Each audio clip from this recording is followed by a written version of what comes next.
வாழ்க வையகம், வாழ்க வையகம், வாழ்க வளமுடன். குரு வாழ்க, குருவே துணை. தியானமே யோகம், யோகமே ஞானம். தமிழ் ஆனந்த யோகம் வாழ்க வளமுடன். தமிழ் ஆனந்த யோகத்தின் இன்றைய சிறப்பு சிந்தனை துளி அறிவுச் சோதனை. சீடர்கள் 4 பேர் உள்ள ஆசிரமத்தில் அவர்களின் அறிவு கூர்மையை சோதிப்பதற்காக குரு ஒரு பரீட்சை வைத்தார். சிறிது தூரத்தில் ஒரு பானையை கவிழ்த்து வைத்து விட்டார். முதலாம் அவனிடம் இந்த பானையில் என்ன இருக்கிறது என்று கேட்டார். பானை கவிழ்த்து வைக்கப்பட்டிருப்பதை பார்த்த அவன் பானையில் ஒன்றும் இல்லை என்றான். அடுத்தவனிடம் அதே கேள்வியை கேட்டார். அந்த பானையில் ஏதோ இருக்க வேண்டும், அதனால்தான் முதலாம் அவன் கூறியதை குரு ஒத்துக்கொள்ளவில்லை என்று எண்ணிய இரண்டாவது ஆள் பானையை நிமிர்த்தி பார்த்துவிட்டு பானையில் ஒன்றுமில்லை என்றான். மூன்றாவது சீடனிடம் அந்த பானையில் என்ன இருக்கிறது என்று கேட்டார். அவனோ கையை விட்டு துழாவி பார்த்துவிட்டு பானையில் ஒன்றுமில்லை என்றான். நீங்கள் மூவர் சொல்வதும் தவறு என்று கூறிவிட்டு நான்காவது ஆளை பார்த்து நீ என்ன சொல்கிறாய், பானைக்குள் என்ன இருக்கிறது என்று கேட்டார். அவன் அதற்கு பானை நிறைய காற்று இருக்கிறது என்றான். பிறகு குருவானவர் முதலாம் அவனை பார்த்து அந்த பானையில் உள்ள காற்றை எடுத்துவிட வேண்டும், உன்னால் முடியுமா என்று கேட்டார். அவன் முடியாது என்றான். மற்ற இருவரும் அதே பதிலையே கூறினார்கள். நான்காம் அவன் பானையில் உள்ள காற்றை எடுக்க முடியும் என்றான். எப்படி, எடுத்துக்காட்டு என்றார் குரு. நான்காம் அவன் பானையில் நிறைய நீரை ஊற்றினான். பிறகு குருவை பார்த்து பானையில் உள்ள காற்றை எடுத்து விட்டேன் என்று கூறி பணிந்து நின்றான். அதுபோல் தீமையை அல்லது வேண்டாத ஒன்றை எடுத்துவிட முடியாது. ஆனால் நல்லதை நிரப்பினால் அது தன்னாலே மறைந்துவிடும்.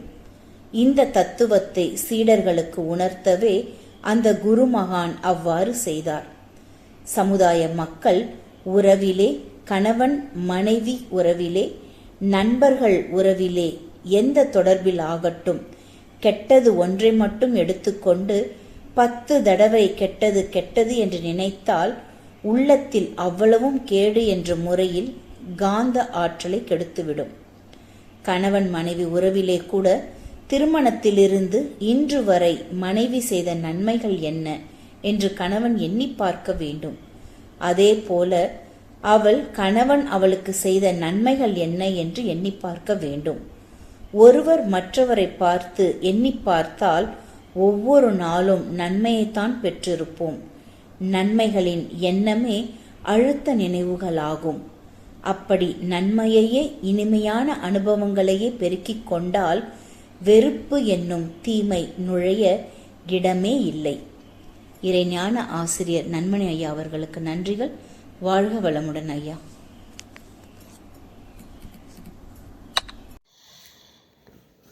வாழ்க வையகம், வாழ்க வையகம், வாழ்க வளமுடன். குரு வாழ்க, குருவே துணை. இன்றைய சிந்தனை துளிகள் வாசித்த ரிஷி பாபா அவர்களுக்கு நன்றி. தியானமே யோகம், யோகமே ஞானம். தமிழ் ஆனந்த யோகம் வாழ்க வளமுடன். இன்றைய சிந்தனை தலைப்பு அறிவு சோதனை. அறிவுக்கே சோதனையா என்று கேட்டால், அறிவு 2 நிலையில் இருக்கிறது. 2 வகைப்படும் என்று சொல்ல முடியாது, 2 நிலை என்றுதான் சொல்ல வேண்டும். என்ன என்று சொன்னால், ஒன்று முற்றறிவு, இன்னொன்று சிற்றறிவு. சிற்றறிவு என்று சொன்னால் ஒரு எல்லை கட்டிய நிலையில் அது செயல்படும். அதுதான் இப்பொழுது மனிதர்களிடம் இருந்து செயல்படக்கூடிய அறிவு என்பதை சிற்றறிவு என்று சொல்லலாம். இன்னும் சொல்லப்போனால், இந்த உலக இயல் வாழ்க்கை, புற வாழ்க்கை பற்றியே சிந்தித்து கொண்டிருப்பது, அதை எப்படி பெருக்குவது, என்பதை பற்றிய நிலையில் அந்த அறிவு செயல்படும்போது அது சிற்றறிவாகத்தான் இருக்கும். அதே நிலையில் அகவாழ்வில் அகத்துக்குள் சென்று அந்த நிலையான இன்பம், அமைதி, மகிழ்ச்சி, ஆனந்தம் என்ற உணர்வை உணரும்போது அது முற்றறிவு நிலைக்கு வருகிறது. இன்னும் சொல்லப்போனால் இந்த சிற்றறிவு, முற்றறிவு என்று சொல்லுகிறோம், அறிவு என்று சொல்லுகிறோம்.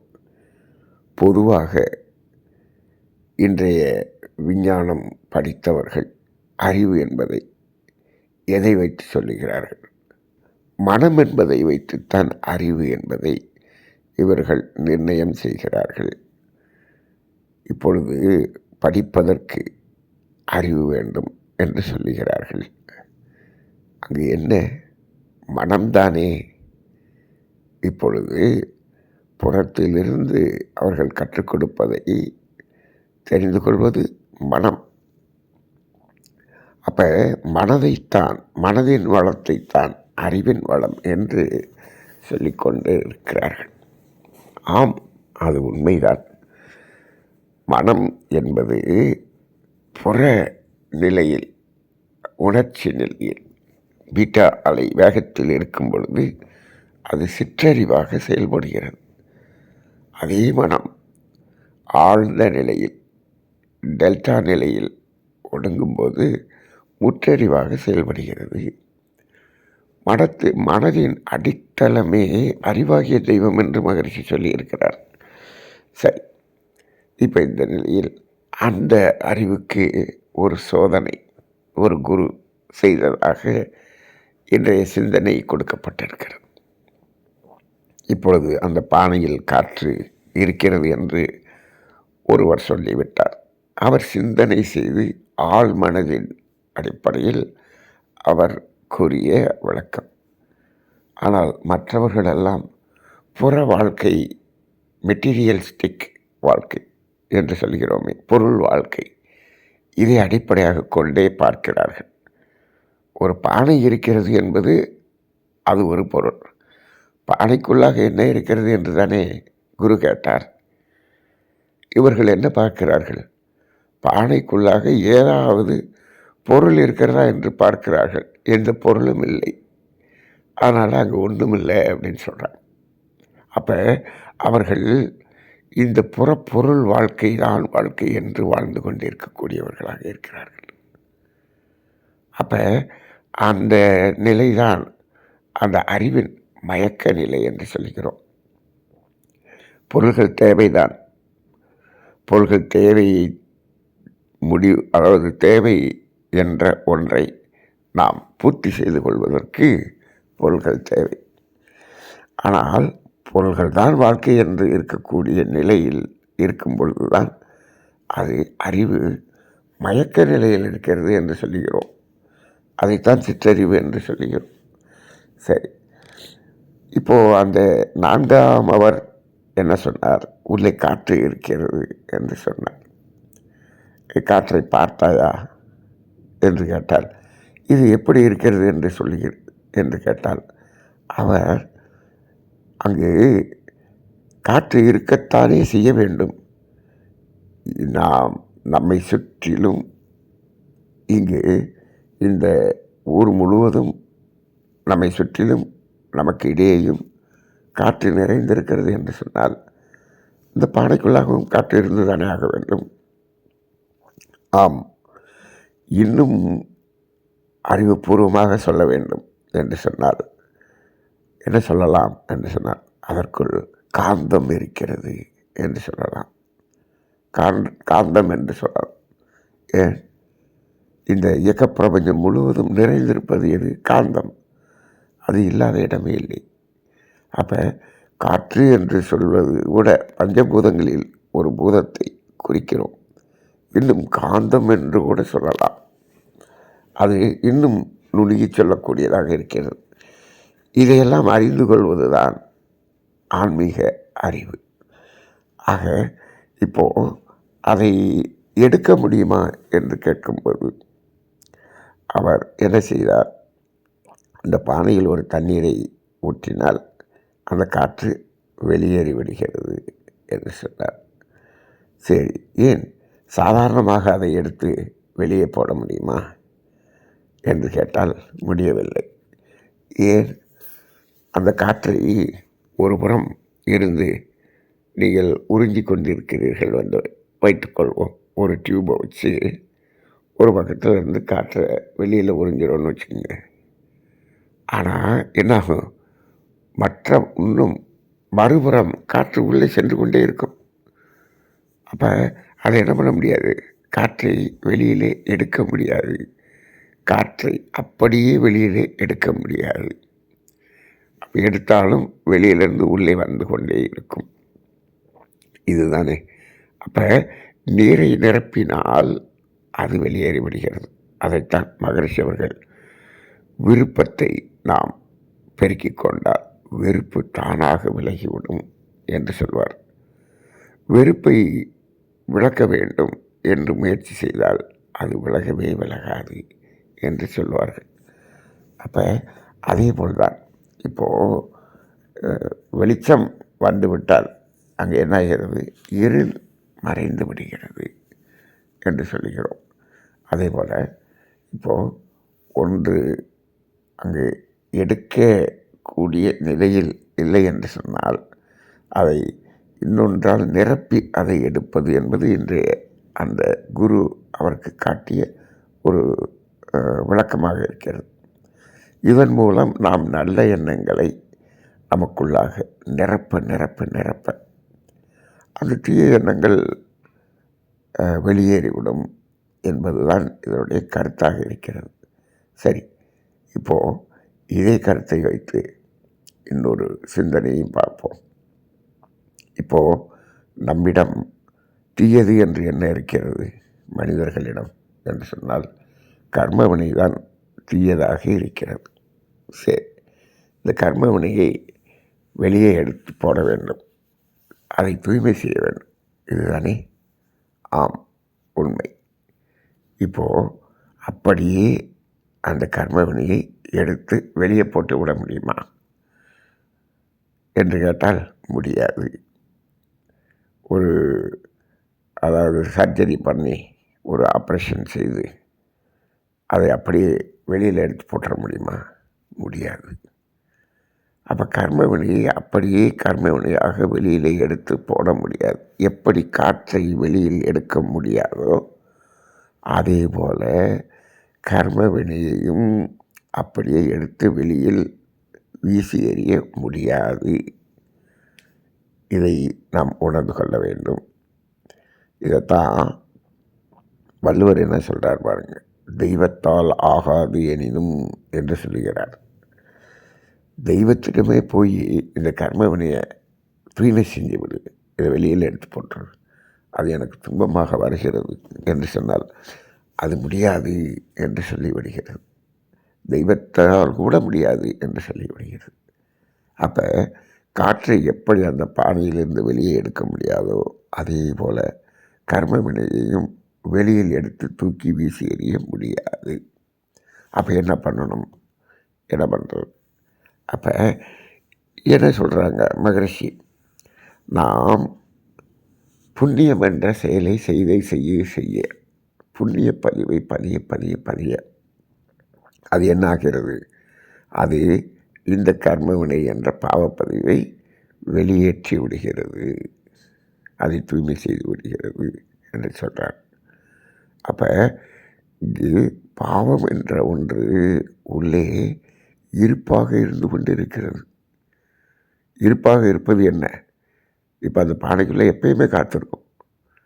தண்ணி ஊற்றிட்டோம்னா அந்த காற்று வெளியில் போயிடும்.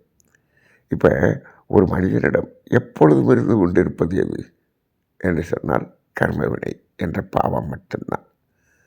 ஒரு மனிதன் பிறக்கும்போதே பாவம் என்ற சஞ்சீத மூட்டையோடு தான் பிறக்கிறான். அதுதான் எப்பொழுதும் இருந்து கொண்டு இருக்கிறது. ஏன்? அதுதான் காலத்தால் விளைவு வர வேண்டியதாக இருக்கிறது. அப்போ எப்பொழுதும் இருந்து கொண்டு இருக்கக்கூடியது கர்மவினை. அப்போ நம்ம என்ன பண்ணணும்? தண்ணீரை ஊற்றியது போல புண்ணியம் என்ற செயலை செய்து செய்து செய்து கர்மயத்துக்குள் போட போட போட அது என்ன ஆகும்? இந்த புண்ணியம் என்பது அந்த கர்மவினை என்ற பாவத்தை வெளியேற்றிவிடும். சரி, இதுதான் மகரிஷியினுடைய அந்த தத்துவங்களிலே அந்த விதியை மதியால் வெல்வது என்ற அடிப்படையில் நாம் புரிந்து கொள்கிறோம்.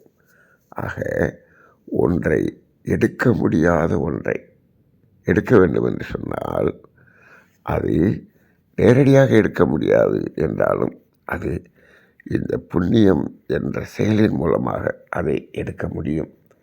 அப்போ துன்பம் கொடுக்கும் செயல் பாவம் என்றும் துன்பம் போக்கும் செயல் புண்ணியம் என்றும் நாம் தெளிவு பெற்றிருக்கிறோம். எனவே துன்பம் போக்கும் செயலை செய்து கொண்டே இருப்போம். செய்ய செய்ய செய்ய செய்ய அது நிரம்பி நிரம்பி நிரம்பி நமது கர்மயத்தில் இருக்கக்கூடிய அந்த கர்மவினை என்ற பாவப்பதிவை வெளியேற்றிவிடும். இந்த அடிப்படையில் இதை தூய்மை செய்வது தான் துன்பமில்லாமல் நமது வாழ்க்கையை நாம் வாழ்வதற்கான வழி. அப்படி இல்லை என்று சொன்னால் அந்த கர்மவினை என்பது துன்பம் கொடுத்துத்தான் வெளியேறும். துன்பத்தை அனுபவித்துத்தான் அதை வெளியேற்ற வேண்டும். அதற்கு நாம் செல்லக்கூடாது. இதுதான் ஆன்மீகத்தினுடைய விளக்கம். ஆன்மீகம் என்பதே என்ன என்று சொன்னால் துன்பமில்லாத வாழ்வு. துன்பமில்லாத வாழ்வு சாத்தியமே இல்லை என்று சொல்லுகிறார்கள். அப்படி அல்ல. இதுதான் நாம் பிறர் துன்பம் போக்கும் செயலை செய்து கொண்டே இருந்தால் நமக்கு துன்பம் வருவதற்கான வாய்ப்பே இல்லை. இப்பொழுது நாம் செய்ய ஆரம்பித்தால் நமது சந்ததிகளுக்கும் துன்பம் வருவதற்கான வாய்ப்பே இல்லை. ஆக இப்பொழுதெல்லாம் நமக்கும் துன்பம் இருக்கிறது, நமது சந்ததிகளும் துன்பப்படுகிறது என்று சொன்னால் துன்பம் போக்கும் செயலை செய்வதே இல்லை, துன்பம் கொடுக்கும் செயலை செய்து கொண்டே இருக்கிறோம். அப்போ இந்த அறிவு என்ற முற்றறிவு நிலைக்கு நாம் வரும்போது, தியானத்தின் ஒரு உச்ச நிலையில் நாம் அதை உணரும்போது, அந்த முற்றறிவு என்பது துன்பம் போக்கும் செயலை தான் செய்யும். அந்த இடத்தில்தான் இந்த இரண்டொழுக்க பண்பாடு என்பது நடைமுறையாகும். அந்த நிலையில் நாம் அதை உணர்ந்து கொண்டு தூய்மை செய்யக்கூடிய வேலையை செய்வதற்காகத்தான் இந்த குரு சொன்ன இந்த கதை, இந்த ஒரு சோதனை நமக்கு ஒரு பயனாக இருக்கிறது என்ற அடிப்படையில் இதை புரிந்து கொள்வோம். புண்ணியம் செய்து பலன் பெறுவோம். வாழ்க வளமுடன்.